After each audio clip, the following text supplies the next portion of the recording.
Afternoon. Is it afternoon yet? No, good morning. It's still morning. Good morning. And it's why we should all sort of give it back, and that's exactly the reason why the Women Inspiring Network, it's a movement to pay it forward. But these organizations are really working hard to how to give back to the communities, and maybe you can bring that about. Yeah, absolutely. Thank you, Annisha. Thank you so much for being here this morning, because there's, as we know, there's lots of competition along Lacazette, so you could have been anywhere, so thank you for being here with us. So just quick introduction. So my name is Annisha Taylor. I am the Head of Equality, Diversity and Inclusion at Ofcom. For those of you who are not familiar with Ofcom, we are the UK regulators of all Ofcom's the UK regulators of all communication, so broadcasting, post office service, anything like to do with that. And I'm joined by a very esteemed panel who I will allow to introduce themselves. But we will spend the next 20 or so minutes just talking about giving pie and how it unlocks the potential for full potential of India's most philanthropic families. And this is all about, obviously, as giving involves with charity to impact, the panel highlights how Giving Pie fosters strategic, collaborative philanthropy through learning, expert insights, and trusted connections. So we are going to use this time to really discover how family-led giving is driving bold, systems-led change and shaping a more inclusive India. So I will start with Geetika for introductions. Thank you so much. Thank you, Annisha. It's a pleasure to be here. My name's Geetika Dadlani, and I'm an Associate Director at Dasra. Dasra in Sanskrit means enlightened giving. And over the last 26 years, what we've been able to do is bring together families, nonprofits, institutional funders to build the bridge so that there is trust, there's the visibility of how Indians are giving, how families are giving to the development sector, what the nonprofits are doing. And basis that, we were able to put together the Giving Pie Network. Since the Giving Pie Network has started 3 years ago, we have about 400 families from 10 countries that have joined the network and are currently giving around $200 million to the development sector in India. And what Giving Pie aims to do is become a one-stop shop so that when it comes to the family's needs in terms of their priorities, their aspirations, how can we come in and support through conversations, convenings, and communication. Lovely to be here. Thank you very much. Hi, I'm Kim Dabbs. I'm the Global Vice President of Impact for a company called Steelcase, and we're the global leader in work environments, education, healthcare. In over our 100-year history, we're a family-founded company. Family giving, family philanthropy has been core to who we are and how we grow. That strategy, though, has shifted over years. It's not just philanthropy, it's how business is done, the policies that we learn with community and for community to make a more resilient and beautiful community. Thank you. I'm Michelle Melendez. I am Managing Director of Strategic Partnerships for Lever for Change. We're an affiliate of the MacArthur Foundation, and we deploy and unlock big bet philanthropy and capital to the best solutions that are out there. The MacArthur Foundation was innovative in launching the 100 million and change initiative, which gives a $100 million grant to one organization. I'm here with a colleague of mine, Musin Hassan, who leads on our awards, and we are deploying, we have deployed over $2.5 billion worth of capital to initiatives over the past 4 to 5 years. And I'm completely thrilled about the idea of joining this conversation, most especially because the people are moved by the stories that you can tell that are based in values, but also that's the connective tissue for all of us to have kind of a co-investment in our future together. So, thank you. Thank you. Hi, it's really great to be here with all of you. I'm Stacey Orsat. I am the president of Masimo for our European and beyond business. I have actually had the fortune of crossing paths with some of this team before. I come from the med tech side of health, so having technology to enable healthcare. And Masimo's been really focused on what does equity, dignity, respect mean in health. And in partnering with philanthropy, that has been able to come to life because healthcare is in fact the largest employer in the world, and it's the one space that we all intersect with, we think. But 2 billion people on this planet do not have access to healthcare. And that's a lot of people who don't have access, and that's where philanthropy comes in. And in working in my role and working with people like yourselves, working to understand that healthcare does not have levels of quality. That when we're trying to help other groups of people and they're trying to seek help for themselves, they're seeking the same health, love, and dignity that any of us would seek with any amount of wealth or lack of wealth. And the quality that our healthcare is serviced with will actually make the planet a better space, as long as we always start with quality, dignity being equal amongst all of us when it comes to health. Yeah, good. Thank you. That's a not very pleasant sound, is it? That's fine. We can work through that. So thank you very much for those brilliant introductions, and it's really setting up our conversation for what we're about to have. So, Geetika, I'll come to you if that's okay. So how is Giving Pie helping India's philanthropic families shift from intent to sustained impact? And what role does trust and collaboration play in that journey, please? Sure. Thanks for that question. So a lot of times when we have to remind ourselves at Giving Pie that India does not have a generosity gap. It has more of an effectiveness gap, right? Families are giving. The intent is there to give. But how do you translate that into long-term systemic change? Actually, I think there was a recent statistic that the wealth in India, the ultra-high net worth individuals, are going to grow up by 50% by 2028. And that's 30% more than the global average. So if we're able to deploy the capital correctly, there will be around $7 billion in additional philanthropic funding that can go towards the development sector in the next 5 years. So where Giving Pie comes in is in the last 3 years, we've seen that, we've had 400 families from across 10 countries join the network. And the reason they're doing that is not just because they have the capital that brings them together, but it's the curiosity to learn, understand what is happening with the grassroots organizations, learn from other peers where they have their lived experiences, so they shape their understanding in terms of giving. A lot of times we've realized that when families hear each other speak, they might know each other socially, but they don't know what they're doing from a philanthropy standpoint, especially in India. So how are we able to curate conversations that bring these families together and based on their lived experiences shape the understanding for other families? So it goes from the solo giving more to collective action. And the other thing that we try to do is just have conversations with families, understand what is their priority, what motivates them, what gives them the drive to give, what are their aspirations. So we become a long-term trusted partner for them in their philanthropic journey because families have limited time. So when they do want to think through their philanthropy, how do they have that trusted advisor to work with them? And lastly, I think what we're trying to do is mainstream the idea of philanthropy in India through communications. There's incredible work happening, but there is no one family that needs to reinvent the wheel when they're doing it. So how are they able to learn from what other families are doing, get inspired, and eventually just give more and give better? And all of this is really just to build trust. Trust between funders and nonprofits, trust between funders themselves. A lot of times they ask us, like the newer funders, what is my ROI? Which is not return on investment, but return on impact. So when they know that there are other funders that are also funding the same nonprofit that is being recommended to them, that adds an additional layer of trust. And that's how families come together to support these causes. And at the end of it, all of that is to build collaboration. I think we started out because there were 6 leading families in India who realized the value of what we were trying to do at Giving Pie, came together, and that's how the network became a reality, along with the Gates Foundation, who eventually saw how the ecosystem of philanthropy, there was a lot of potential to build that in India. So how are we able to bring in pathways that help families co-lead, co-learn, co-fund, so they're not just giving more, but giving smarter. And I think at the end of the day, we want families to reimagine themselves not just as funders, but more ecosystem builders, I think, and that's what we're trying to do at Giving Pie. Great, thank you so much. And it's really useful to hear the great work that Giving Pie are doing. So thank you. Michelle, I'll come to you if that's okay.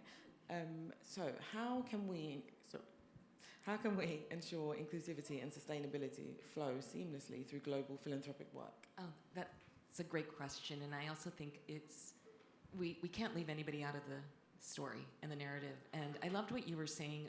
There's this collaborative nature that we're seeing in philanthropy quite a bit from families. We see it every day with our work at Lever for Change, where there's this interest in wanting to learn how people are doing what they're doing well and effectively, and to also understand better the best solutions that are happening at the ground level, grassroots level. And by design, these the impact that I think that we're all seeking to make with this level of investment of big bet philanthropy is to get it to the right organizations. And I think one of the things we do, I'm very happy, and we've had a lot of families come to us and ask our rubric and measurement system, where we're able to identify the most effective organizations on the ground per particular topic. As one example, I firmly believe, and I'm hearing more positive responses to this, philanthropy is an under-leveraged asset, and it should be regarded that as equally as investing in equity, bonds, derivatives, anywhere you're putting money in the market, because philanthropy is a stabilizing force when markets are unstable. It can stabilize those communities. We've seen that through the blended finance initiatives through COVID, investments in health, so that when capital markets can come back in, they're resilient. And that is by design, so that the people who are living in those communities can actually best benefit. And one of the other things I really like is we hear from our partners and our funders and collaborators, they just don't want to know what they know. They want to know what is effective. Show me the best solutions. One of our, if you were to go on our website, you could see that we're running this $250 million investment with Pivotal for Action for Women's Health. And effectively, this is a landscaping analysis that we're doing for them to be able to elevate global women's organizations and social enterprises that are serving local communities with the hopes that they rise to the top and other investors can come in as well. So that's what gets me really excited about how we look at what we do. So. Brilliant, thank you so much for that, and for introducing the element of healthcare. So on that, Stacey, I'll come to you, please, next. How can philanthropy accelerate healthcare innovation, please? Yeah, thank you. And I think the thread of the conversation is really there. And I think it is important to recognize right now, I think it's fair to say that the world's brand right now is crisis. And the brand of crisis right now has an incredible risk on women and women's health and neonatal health. So women's health and women's survival rates are declining, and newborn rates are declining in several countries. Where they're starting to rise is in India. And the ability to understand that mobilization of decision making, that a healthier community is healthier for everyone. So I'd ask everybody in the room, I'm going to ask you one question. And the group before asked it, someone mentioned about listening being important. I want you to think about that time in your life when you'd say, I would give $1 million if, right? I would give $1 million to have my dad back. I would have $1 million to have avoided having cancer. I'd have $1 million to have my baby not die at childbirth. We actually don't have to give $1 million. If we instead invest in the health of people and understand that technology is there to document our health. We document our Spotify list, right? We all know our Spotify list. We all know our banking stuff. But are we documenting our health? We've started to with our watches.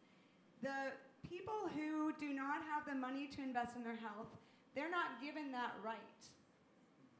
And we believe that being sick and dying of being sick is just part of life for certain parts of the world.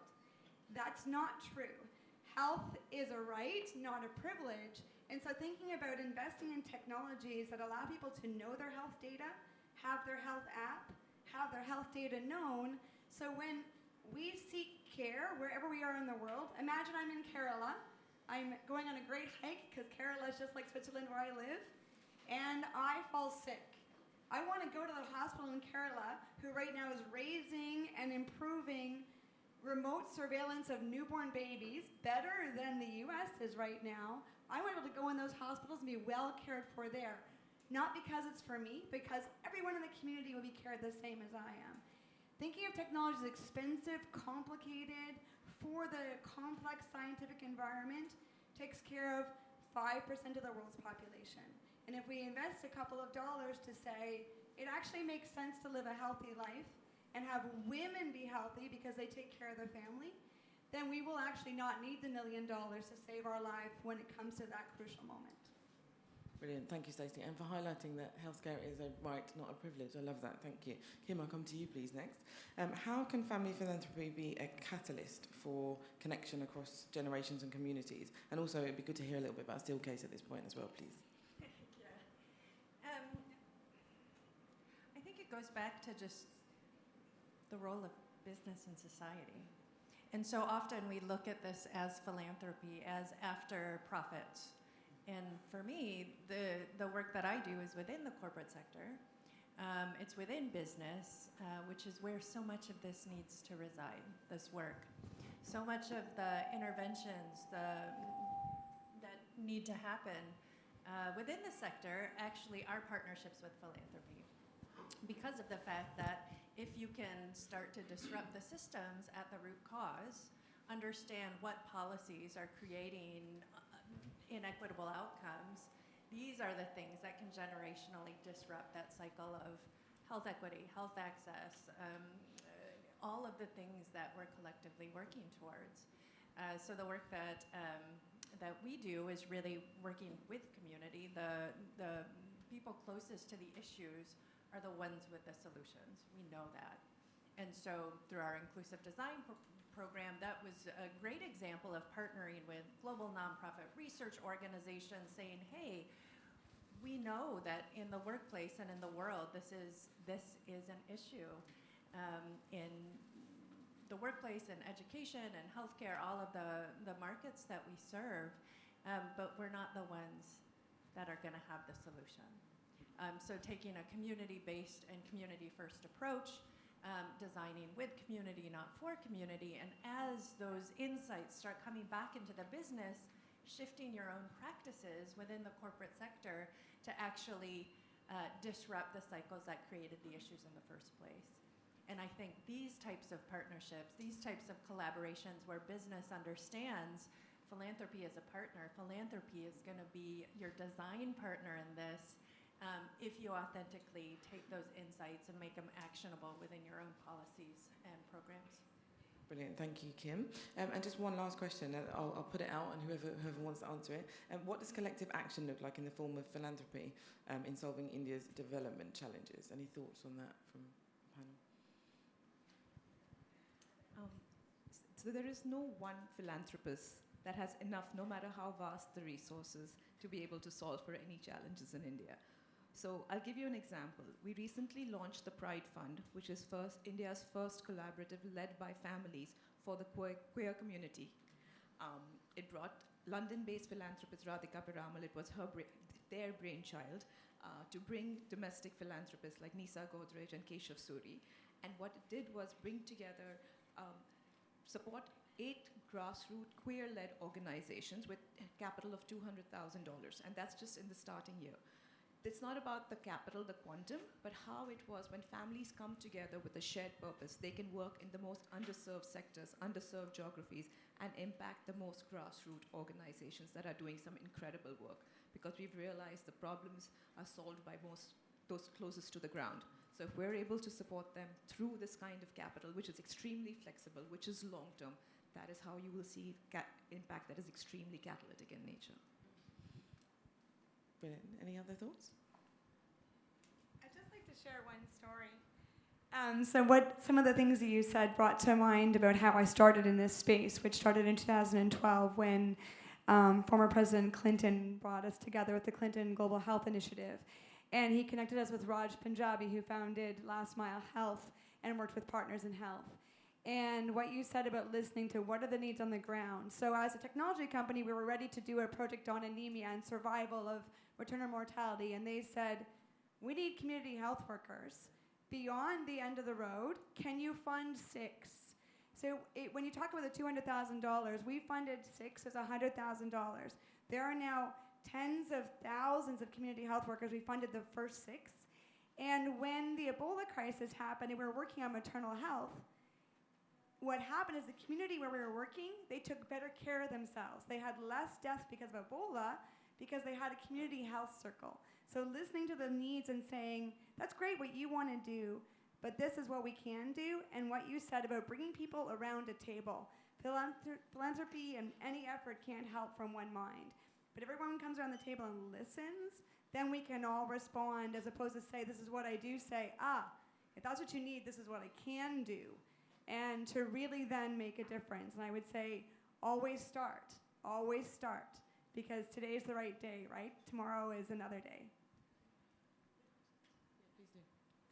I'm so happy to hear that because there was, and this is not in my current role, but I used to advise a social enterprise that was part of that last mile and was using low-resourced tech. And when the COVID crisis happened, all of the learnings that came through that experience were then, they were asked by the CDC in the US and the National Institute of Health to deploy those same tools in local communities in the United States, which I think it's so telling how much we get to learn, how little the investment can look like, right, for maximum outcomes. And I think it's just super exciting to hear that, and I just wanted to share that and say thank you. No, that's brilliant. Thank you very much. Yeah, I think the only thing to add on this collaboration piece is, and when you had said that, my previous life was in the nonprofit sector, leading organizations around education and equity. And so often with philanthropy, we think as the financial contribution as the only. And the network and social capital and all of these other things, all of these other lever for change, actually were the things that I would ask for before money. I was like, I'll come back to you for the money. Don't get me wrong. But before you do that, I actually need access to the places and spaces that us nonprofit leaders could not access, but we know that you can.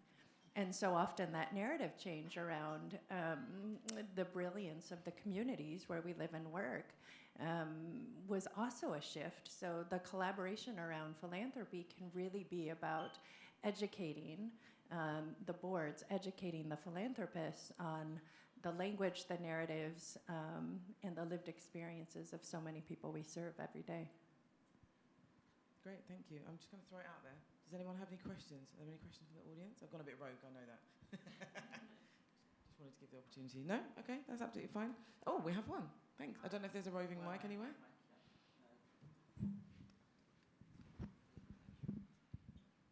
Hi, I'm Anu Bhardwaj. I'm the founder of Sheconomy, and I had a question for, I want to say Geetika and Michelle. This is regarding tech for women's health. Let's say it is philanthropic in like grants, but it's also a startup. How do you view those types of innovation / impact opportunities? Is that something positive, or should we just stick to our own lane? Oh, do you mind if I jump in? So this is the kind of thing that we love to hear about. One of the, how do I want it? We were just talking about this morning, my colleague and I, with another individual about, I had mentioned, we're not just looking to fund what we know. We want to know what's new and innovative out there, and oftentimes it comes as outcomes of the least, what you would least suspect in collaboration, right? And I actually would love to encourage you to go to our website, because we actually have an assessment tool that helps you kind of begin to think. We do quite a bit of coaching and mentoring in our program to encourage and set people up to be able to pull together their thoughts and their innovation, or possibly find them collaborative partners to drive greater investment to themselves for greater outcomes. So we can't do this alone, and I think we can't leave anybody on the sidelines, and we cannot, because thereby the capital will stay on the sidelines. So would love to connect with you and chat really quickly and see what you're working on. Thank you. I just want to add that what we've realized is in India there is a priority for technology. Everybody in the rural area has access to a telephone, has access to the internet. They are shopping for things online. One of the nonprofits in India that is working with the maternal and child health care has been able to track the journey of the first 1,000 days of a child simply because they have an app. They're able to track the nutrition of the mother. They're able to track the nutrition of the child. And when it is that the caseworkers need to come in and support, all of that is possible with innovation in tech. And more families who have created their wealth in tech now want to bring that into the development sector. How are they constantly innovating to bring that to the last mile is something that is definitely a focus. Well done. Good. Yes. Thank you. I think we've run out of time, but I just wanted to say thank you very, very much to our panel, to Stacey, Michelle, Kim, and to Geetika. Thank you very much, and thank you for listening.